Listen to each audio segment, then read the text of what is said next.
it twisted. Oh, you didn't know that you was gifted. You ain't know that stuff you went through just set you up for winning. You ain't know. Oh, you ain't know that you was chosen. You ain't know that you was golden. You ain't know you was important, huh? Oh, you ain't know you had a purpose much bigger than anything you ever considered. Oh, you ain't know. Well, I'ma be your mirror. Look. Hello. Thank you for being back here with me. Those of you who don't know me, I am Mimi E. I am the amazing talk personality. I am the amazing Mimi E, shaman, teacher, meditation instructor, and a whole bunch of other stuff in between. How are you today? I hope that you guys are well. I hope that you're excited for a wonderful, action-packed podcast today. So we're getting started with some basic housekeeping. Initially, our episodes were only supposed to be up for a week, but life happens, right? So life happened to me. So as of now, all the episodes are staying up on this channel, and I know you guys are excited about that. And also, I'll be dropping one every 2 weeks, as long as my schedule permits. Because I want to talk, I want to share, I want to tell you all this great stuff. I want to support you as you're dealing with your own mother wounds, mother issues, and things like that. And so I'm here to share. So as long as my schedule permit, I will be doing these episodes every 2 weeks. If not, you may get it a week later or whatever, but just bear with me because things are getting busy around here, which is exciting. Also, good news. I love good news. So good news is that I will be going on tour. It's the Discover Your Soul's Calling tour. And our first stop is going to be in Atlanta. I believe it's May 13th. I'm going to be posting it in the description. But yes, book your tickets. I want to meet you on tour. I want to support you as you're going through your own stuff because listen, we all need each other. We all are going through some shit. If my shit can help you heal your shit can help somebody else heal their shit.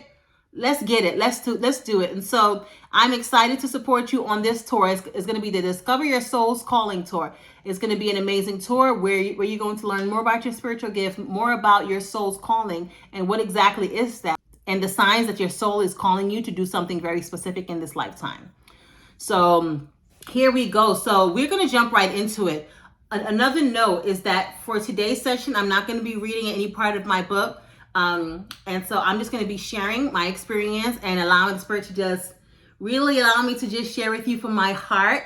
Because though I love reading the book, I know that's something still in the process. And so I want to make sure that I'm giving you the best quality of everything in which I do. So here we go. Today's topic is relationships with women. As women who deal with mother wounds, it can be challenging to begin to develop relationships with women. Why is that? Oftentimes, because of the relationship we had with our mothers, we tend to assign a lot of those behavior patterns to women subconsciously. All of this happens in subconscious realm. It doesn't necessarily happen with you intentionally. For some people, they may intentionally know. I remember growing up, I used to say, I have a lot more male friends, which was true at the time, but it was because I didn't know how to connect with women because I didn't connect with my mom. And so as a result, I felt like I always attracted women friends who liked me, who liked what I brought to the table, who were supportive, until they felt that I outshined them. So the missing piece. What's your missing piece? In all of us, there's a missing piece. There's a piece in which something was taken from us, something so safe, so secure, part of us was taken. And as a result, we didn't realize that this part was taken. So we oftentimes end up attracting more people in our lives that take more of that thing, or people who can sense that you are without this piece and tend to connect to you or like try to be attached to you because of this piece. Once you experience any level of trauma, something is inherently taken from you. That means that you had some level of innocence within you that was taken because of the trauma in which you experienced. For example, if you're walking down the street and you get robbed. So now a piece of your security is taken away from you, so that now as you're continuing to walk down the street on other days, you're probably looking over your shoulder, you're probably more cautious because something was taken from you. And so that thing now begins to make you hyper aware of other things in your environment that may be unsecure. So with that being said, Any trauma that you've experienced, especially with mother wounds, you will begin to attract people that will either try to take the thing away from you in which the relationship with your mother took away from you. Oftentimes it's your power, your identity, your emotional stability, things like that. Or you attract people who actually want to take advantage of that thing that was taken away from you. They can identify that you don't have it. As a result, they will try their best in order to take advantage of you because you are more vulnerable. And to be honest, I've attracted all of them. I've attracted people who were able to identify my mother wounds, and as a result wound up exhibiting the same behaviors and the same patterns in which I experienced in my relationship with my mother. So for a long time, I internalized that and thought it was me. Maybe it's something I did, which is the same thing I did in my relationship with my mother. And I had to realize that these people, this is what they wanted to do. It had nothing to do with me at all. This is exactly what they wanted. With this, once you can really identify what that missing piece is, how do you do that? Identifying what that missing piece is takes a lot of soul work. I'm not even going to sugarcoat this shit to you and say, oh, it's fun. No, it takes a lot of soul work. For me, it was identifying the patterns in all of my relationships, whether it was intimate partner relationships, friendships, family relationships, identifying the pattern. What was the pattern? With the exception of me being the common person in all of these relationships, what were some of the patterns that continually showed up? And for me, they were manipulation. That was one of the biggest patterns because I felt like pretty much a lot of the relationships in which I was in, the person would try to manipulate me in order to get their way. And that's exactly what happened in my relationship with my mom. In order to get her way, she would try her best to manipulate me, to make me feel guilty, to make me feel ashamed in order to get her way. And so as a result, I started to hate manipulation. I started to hate manipulators. I started to hate anyone who took advantage of other people. What I didn't realize was that this hate that I had for this group of people was really this hate that I had towards my mom and the way she had treated me. And it took me a long time to unpack that. And obviously through therapy, through self-work, through journaling, through meditation, all of these tools help to support me in identifying that, which eventually helped me to attract better relationships that allowed me to feel seen, relationships that allowed me to feel safe, and relationships that felt good for my soul. And we all deserve that in this lifetime, each and every one of us. We deserve to feel safe, seen, and taken care of in all of our relationships. However, we often find ourselves in these relationships that we are working hard in order to make it work, working hard in order to feel like we are progressing in the relationship. And I gotta tell you, yes, relationships take work, but it doesn't take so much fucking work that you bending over backwards 24/7. I don't believe that. I believe that as long as there's compassion, love, and understanding within yourself, it's easier for you to actually see people, understand people, learn people, ask questions. It's easier for you to communicate with people. But as long as you are operating from the skewed viewpoints of the relationships you may have had with your mother, it's going to be a lot harder to actually see people in your relationship. So for a long time, I did not see people in my relationships. All I saw was sometimes the things they did for me, how they showed up in certain ways, but I didn't truly see them. And I did not truly see them because I did not truly see my mom. I only saw the versions of her that I wanted to see, which was the mom that would make me my favorite dishes whenever she wanted something. My mind didn't register that, oh, she wanted something. It registered that, oh, she's making me my favorite dish. Or like I saw the mom who would support me and my goals and my endeavors as long as it benefited her. My mind only saw that how she would support me in my goals and endeavors, but not when she wanted something or when it was beneficial to her. And so that's what trauma does to you. Trauma makes your brain warped in a way that it causes you to focus on the thing that you desire and really allows you not to see people in the fullness of who they are. And in building any relationship, you have to be able to see the person. Seeing people is the only way that you can truly know that this is a relationship that's built on a solid foundation. The longer you go without seeing somebody, the more harmful it is for you. Because we often only look for the versions of the person that we like. And that's just the truth. Bottom line. We often only look for the versions of the person that we like, or the version of the person that allows us to feel safe. And I'm gonna be the first one to tell you that's not good. That's gonna hurt you each and every time. You have to see the fullness of the person. I remember this one time I was dating this guy, and he was cool. He was really great. But I remember also there would be these moments where I would kind of look at him, and it was almost like I saw an altered image in his face. Almost like I would look. Okay, first of all, guys, if you don't know, I have spiritual eyes where I can see through somebody's soul. That's another story for another day, not today.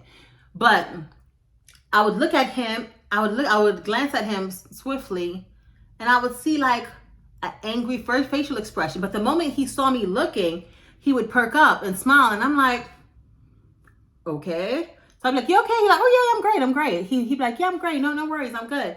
And that was okay for a while. And then I was just like, girl, there's something I'm missing here. Because what often happens is that because I was only seeing the version of him that was good. He was good to me. He showed up. We went out. We had these amazing dates. He was good. But I also remember there'd be periods where I wouldn't speak to him. I wouldn't speak to him for long periods of time. And let's say long period of time. Let's say 2 to 3 days, maybe a week, maybe. And not realizing that he was struggling himself. He was struggling with anger issues. He was struggling with his own depression. He was struggling because it was me. Like, you know what? Because it was me, he kept trying to put on this happy image. And so as a result, we had to break up because he wouldn't allow me to see the fullness of him. And I wanted to see the fullness of him, but he wouldn't allow me to because he felt like, nah, I'm good. I got this. And so whenever I would ask him if he's okay, he said, yeah. So that's what it means when you are not seeing the full picture, because someone who's not showing you the full picture, please believe they are hiding things. Anyone who's hiding things can and will do anything to protect that thing that they're hiding. Even get violent. Okay? Because that thing is so precious to them that they do not want anyone to see that thing. So they become really territorial. And I said, no. I'm working through my shit. I'm in therapy. I'm healing. I'm pulling back layers. I'm crying myself to sleep. I'm working shit out. Once you're doing that, you can't be in a relationship with somebody who's not even bothering to do the bare minimum. Someone who's pushing things down. Because after a while, the two of you guys are going to come to a head. And when you come to a head, you're going to realize this doesn't work for me. I hope this helps somebody. I'd like to go into some breath work. For anyone that is currently in any of the situations that I previously discussed, anyone who's feeling challenged in any areas in their life right now, and who just wants support, I want to be your big sister on the internet, leading you through some breath work right now and helping you to engage the core of who you are, to really sit with the love in which you have in your heart. I want you right now to just close your eyes. With your eyes closed, I'd like you to begin by taking a deep breath, holding that breath for a count of 3, 2, 1, and releasing. I want you to just keep doing that. Take a deep breath, holding that breath for a count of 3, 2, 1, and you release it through your mouth with a sigh. So I want you to keep going on, keep taking your deep breaths. And as you're taking your deep breaths and releasing it through your mouth with a sigh, after a count of 3, I want you to think about one moment right now. One moment. It doesn't have to be a big moment, but one moment that your power was taken away, that you want to take it back. It could have been a conversation that you had with somebody recently. You felt that they disrespected you or treated you poorly, and it made you come out of character and go all crazy on them. But whatever it was, I want you to take your power back right now. So as you're taking your deep breath, breathing it in, holding that breath for a count of 3, 2, 1.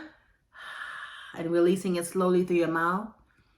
I want you to envision that same situation that you were in. And envision that power leaving you, like a green ball of light leaving you as you are engaging in this heavy dynamic with this person. Whether it was a deep traumatic experience, whether it was a physical assault, anything like that. But I want you to just see yourself and that power leaving you as you are in connection with them. Continue to take your deep breaths.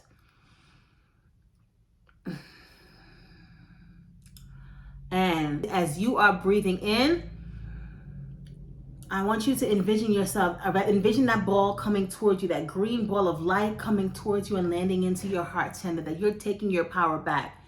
In your mind, I want you to set the intention. If you want to say it out loud, you can as well.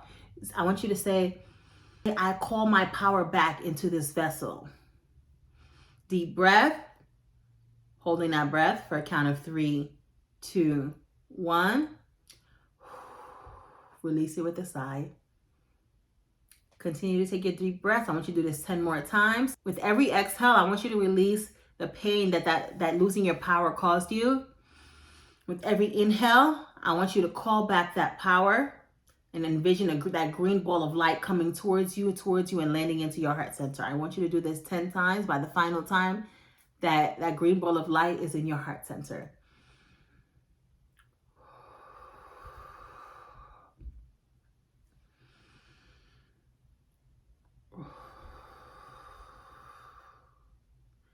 I'm calling my power back into this vessel.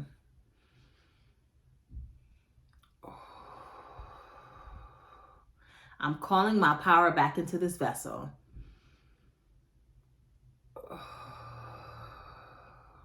I'm calling my power back into this vessel. We're going to keep going a few more times. I'm calling my power back into this vessel. This green light should be laying right at your chest right now. I'm calling my power back into this vessel. I'm calling my power back into this vessel. That green light should be right in your heart space. One more time. I'm calling my power back into this vessel. Ooh, you should feel warm inside. You should feel like a part of you has just come back home, which is what happens. Which is what happens when you call your power back into your vessel, your body. I hope that you enjoyed today's podcast. I hope that you make this a wonderful week.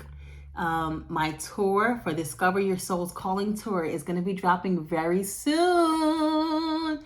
Be sure to stay tuned. You can learn more about it and tour dates at intuitblends.com. That should be posted very soon. Make sure you follow me on TikTok at Oracle Mimi, as well as on this YouTube channel. Subscribe, follow. I'm your big sister on the internet. I know you want to. I know you want to. Thank you for tuning in. Oh, you had it twisted. Oh, you didn't know that you was gifted. You ain't know that stuff you went through just set you up for winning. You ain't know. Oh, you ain't know that you was chosen. You ain't know that you was golden. You ain't know you was important, huh? Oh, you ain't know you had a purpose.